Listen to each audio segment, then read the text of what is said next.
Well, it's a sad day here on the rubber match. Not so sad. It's a happy day because every day is a good day. But it is sad because this will be our final episode of the 2025 season. Today on the rubber match, we recap all of Arkansas baseball, going to Omaha, what happened in Omaha, and all of that. We talk a little bit about softball too. Special guest Dudley Dawson joins the show.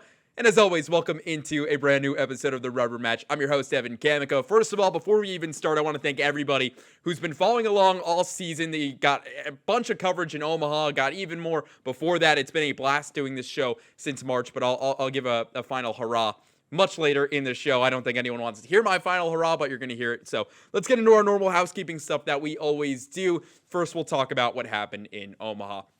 If you didn't know, if you haven't been following this podcast, I'll make it really short. I don't think I want to open any wounds that people finally, now that we're about 8 days after the LSU game, have maybe finally stitched together. So we won't open too many wounds, but we'll talk about it really quickly. Arkansas falls in a heartbreaker 6-5 to LSU with a chance to go and extend their stay in Omaha. They had to play 3 elimination games, won 2 of them, beat Murray State, a Gage Wood no-hitter, beat UCLA in pretty commanding fashion until the very end when the score got a little closer than it needed to before ultimately leading LSU, falling to LSU, having that game tied. It was a swing of emotions, especially in that 9th inning. Justin Thomas Jr. being able to break through, give the Hogs a 5-3 lead. Ultimately, you know what happens, and we get into it a little bit with our special guest in the bottom of the 9th inning. LSU goes on and wins the national champions as the best team in college baseball in 2025, and rightfully so. They just had the better pitching. They had the better hitting during the College World Series than Arkansas did. Also really fun to talk about Coastal Carolina, who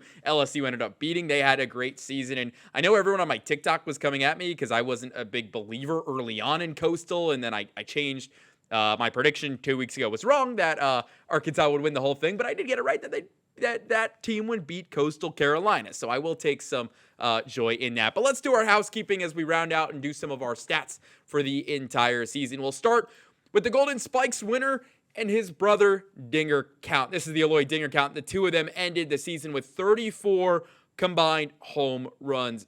If we go to the individual stats to break this down for you guys right now, Vahiva had, as I pull this up, 21 home runs, and Cahillo had 13. That is where we stand with our 34 dingers. As for this guy, Gabe Gackle, we do his K count every week. We'll do a final K count of the season. It comes in at 92 strikeouts in 2025. Maybe not the season people thought Gabe Gackle would have when it comes to he was the starting Friday night guy back in February, turned into a big bullpen piece, but cannot forget, and we've got to talk about his 10 strikeout performance in Game 1 against LSU in the Men's College World Series, showing up when the moment mattered the most, and that's what Gackle did, giving Arkansas a chance to win that Game 1 against LSU, but Cade Anderson was just too good. And then when you bring out Chase Shores, a guy that can pump 98, 99, 101 with the slider he has, that's just a tough recipe, no matter who you play for or what team you root for, or no matter what. It's just hard. So that's where our Gackle K count ends on the season right now at 92.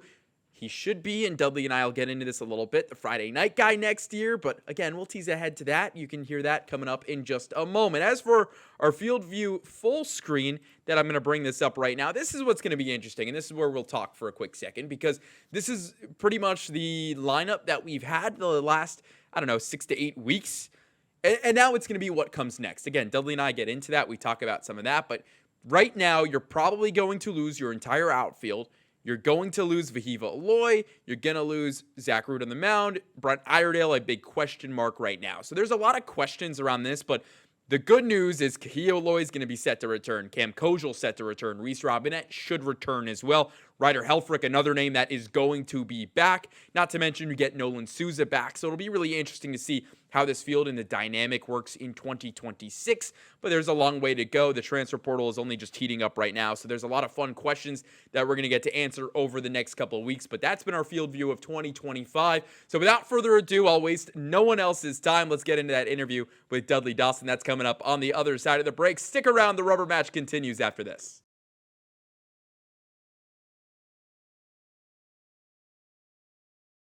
Welcome back into the rubber match as we wrap up the season as a whole. Who better to have on than Dudley Dawson from Hogville.net? Dudley, It was a tough week in Omaha. I know we wish you were there with us in up in Nebraska. Curious for you with a different advantage and perspective on the whole week. When you look at that last game, and we'll start with the loss to LSU on Wednesday night, a little over a week ago. What's your biggest takeaway from just what happened in maybe the ninth inning, maybe the game as a whole?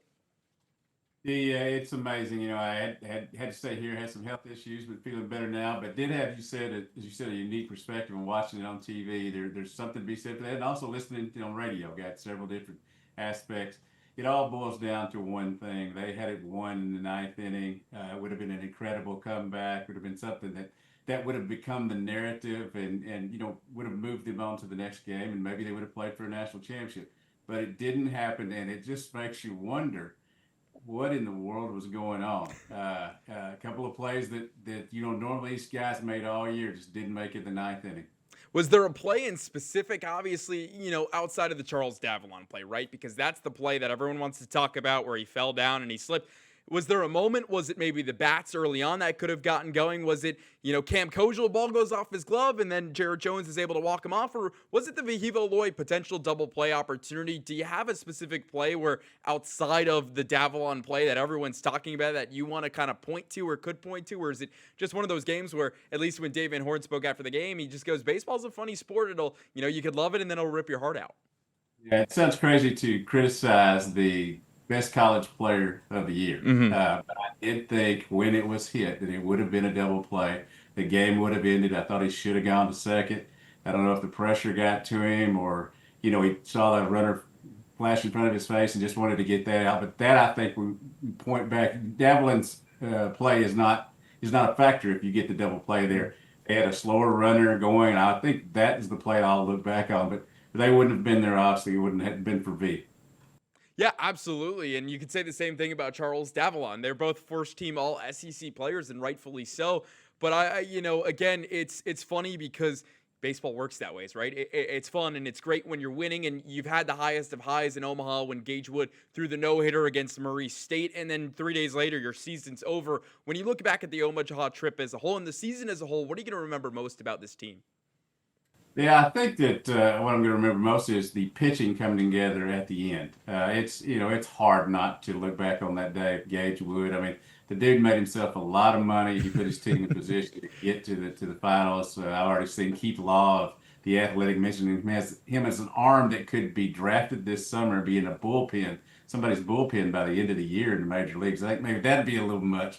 But I just think the pitching coming down the stretch was better than it has been these past couple of years, and that's why I think so many people, national people and people around here, gave them the opportunity that they might have gone ahead and won this. They would have had a big time victory parade going down to Dixon right now, I figured. Absolutely. And I want to talk about Gage Wood really quickly, and we look to the future, and we'll look to the future in just a little bit. But the no hitter specifically, when you have moments like that, the third no hitter in the Men's College World Series history, and it's stuff that you're never going to forget. Like, I'm curious for you. You talked a little bit about his draft stock, rightfully so. It skyrocketed. But did you think he was going to get first round looks when it comes to Gage Wood before the College World Series, or did it really push him up throwing that no hitter?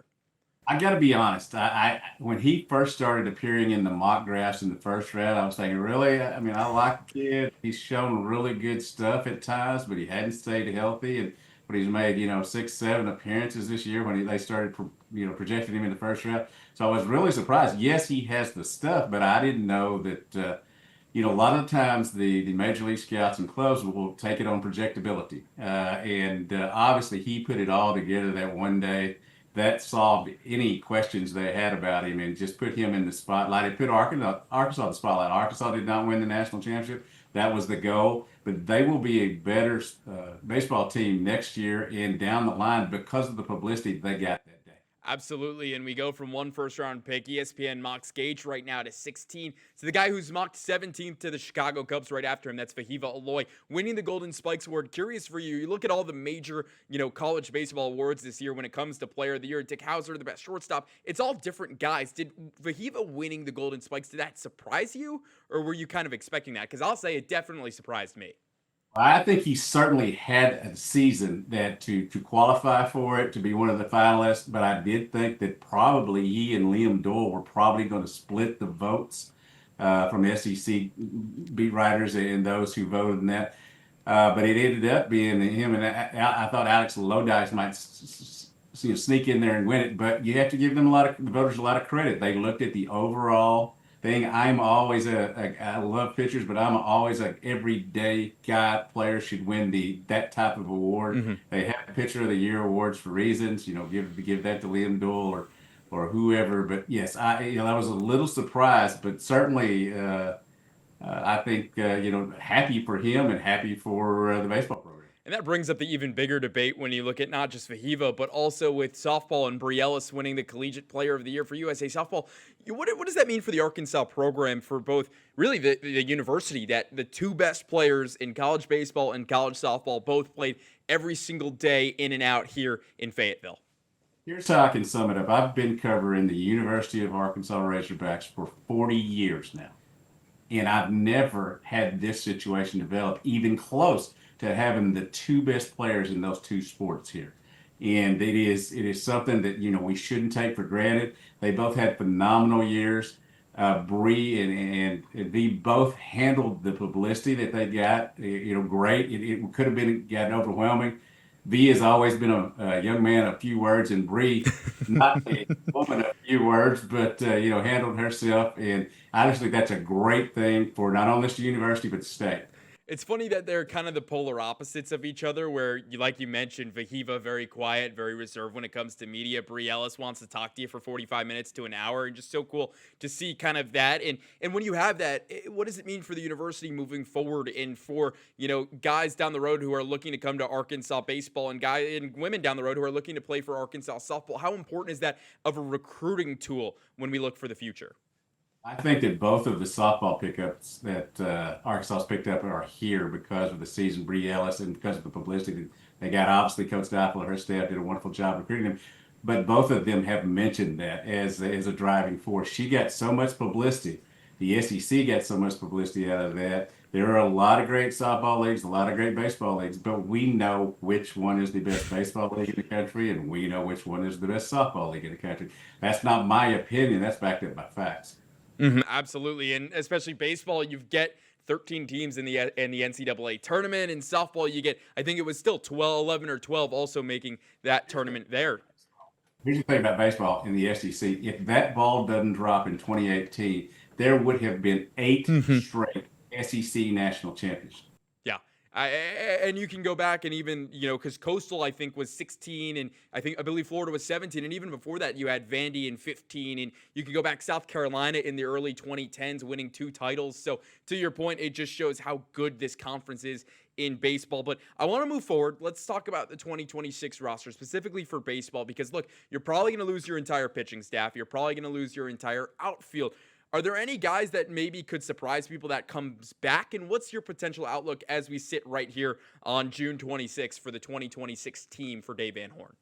Well, I think you've got a nice little core group coming back. You would like to have more, but you've got a catcher who's going to be probably a candidate in Ryder Helfrich for the Golden Spikes Award next year. You've got Gabe Yackel coming back to I think he'll be the Friday night starter. Or at least they'll try that again.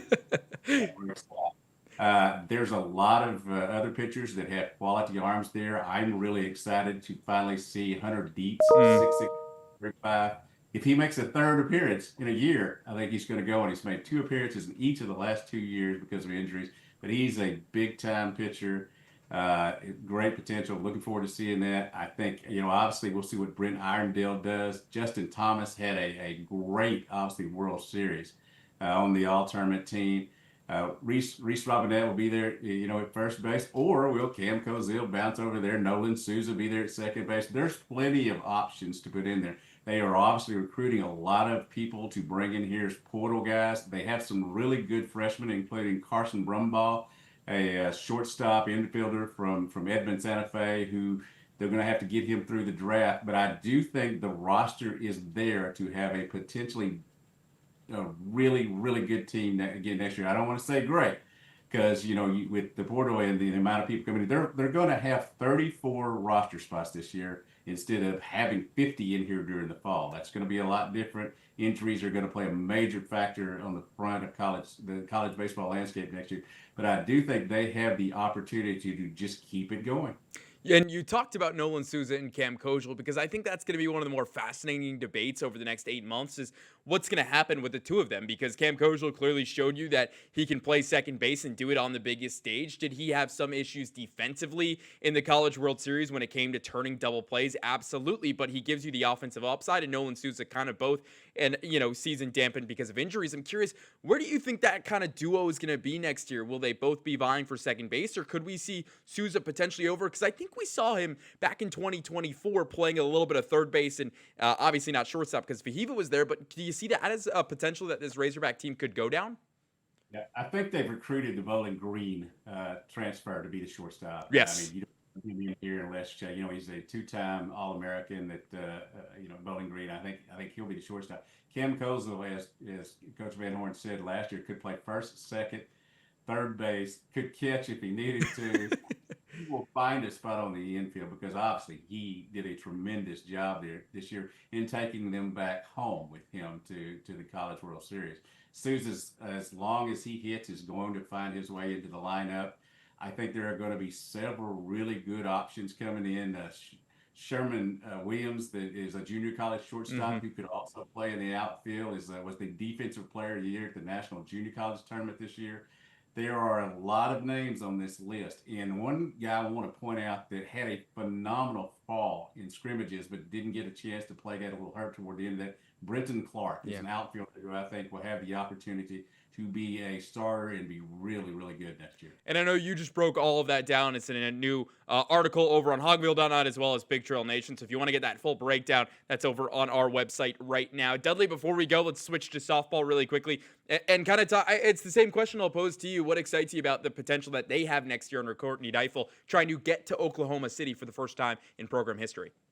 There's no doubt they're losing some cornerstones in Bree Ellis, Courtney Day, some others, but the pitching has the opportunity to be much more diverse with what you have coming back and what you're bringing in. They have a top 4 freshman recruiting class that includes 2 standout pitchers and 3 position players that will come in and challenge right away. They're going to be really good as well. We got to get through basketball and football and all that, but I'll be excited when both of these teams start practicing in the fall and get the chance to look at the newcomers and then start playing in the spring.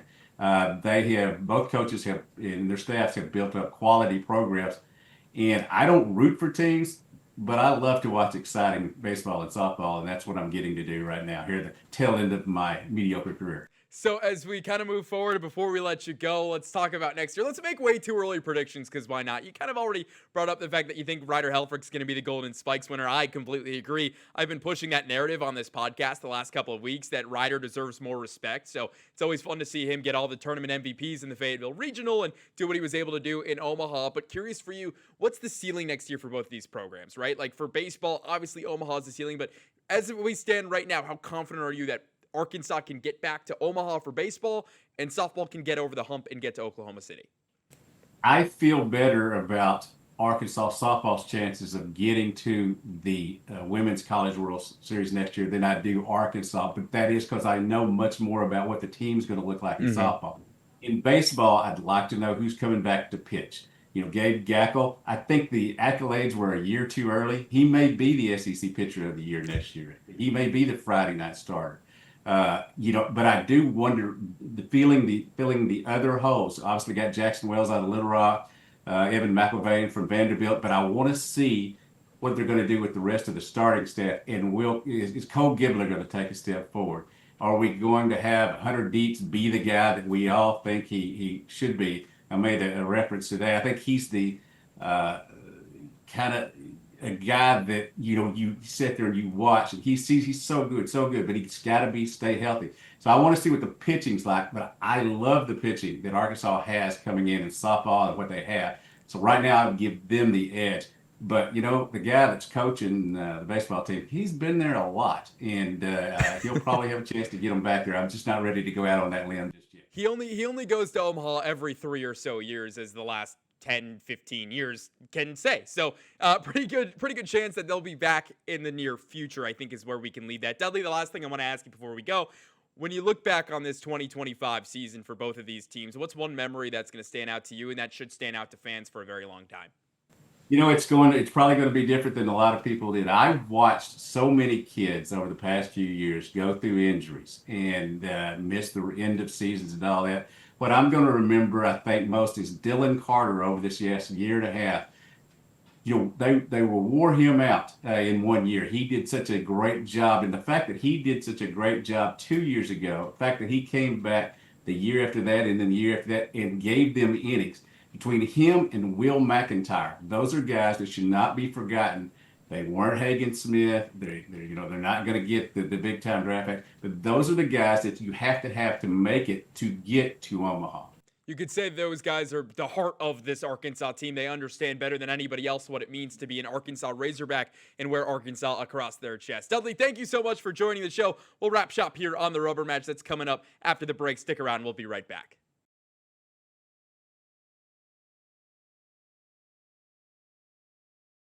So there you have it right there. That was our interview with Hogville.net's Dudley Dawson, recapping not only Arkansas baseball, but also Arkansas softball. A fantastic year for Courtney Deifel and company. Brielle is doing big things already as she is in the Pro League with the Talons right now. Has hit a home run, has done some fun things, has met some fans. So really fun to continue to follow along with all of their success. Now, what I will say, the MLB draft when it comes to a lot of these players for Dave Van Horn's squad, that takes place July 13th to July 14th in Atlanta, Georgia. Again, it's all about this All-Star Weekend festivities that they've so worked up and wanted to do very big. Don't ask DVH's opinion on that. I don't think you'll get a very fun answer when it comes to him wanting to move up the MLB draft earlier into the offseason, maybe around now, or when it used to be 10 or so years ago during Omaha. I mean, I remember Dansby Swanson winning a national title and then getting drafted like 10 minutes later. One of the coolest things when I was like 13, 14, of just seeing that all come together. But that is pretty much that when it comes to the next couple of weeks for Arkansas baseball in the draft, and then you'll learn more on who they're able to get out of the high school ranks to come to Arkansas, as well as who might return and come back to Fayetteville in 2026 of some of the names that we know are on the fence right now. But as we kind of wrap up this season on the rubber match and wrap up this season as a whole, I'll get into my soapbox really quickly. I do want to say a big thank you to everybody at home who has followed along, who has watched this. I told you guys when we did episode 1 back in late March, early April, that this wasn't going to be me talking for the entire time. And although I did talk during a lot of this, I hope you guys took something out of it. I hope it was something informational and that you guys just enjoyed it and liked coming back every week and watching the rubber match. We're going to have a lot more in 2026 as well. So excited to, won't tease anything yet, but we've got some ideas brewing already. But not only a big thank you to you who watch this, who, are those YouTube views that go up and up, but also a big thank you to all the guests we've had on this season. From Dudley Dawson, Phil Elson, John Williams, Courtney Mims, Jacob Morris has been on. I'm even blanking Ethan Westerman, to everybody who's been on, Chessa Boucher from Go Nation. So everyone who's been on, thank you for coming on the show. Thank you for being a guest and having a little conversation with me about baseball and softball. It's been a blast to bring you this show all year long. Maybe we'll have some episodes in the fall. Maybe we'll do some specials here and there, but I'll keep those tricks up my sleeve. But that's going to do it for this season of the Rubber Match. Again, thank you all for tuning in. I hope you've enjoyed the show, and I can't wait to be back next year. For all of my guests, for all of you guys at home, I'm Evan Camico. Thanks for watching. This has been the Rubber Match. We'll be back very soon before you know it.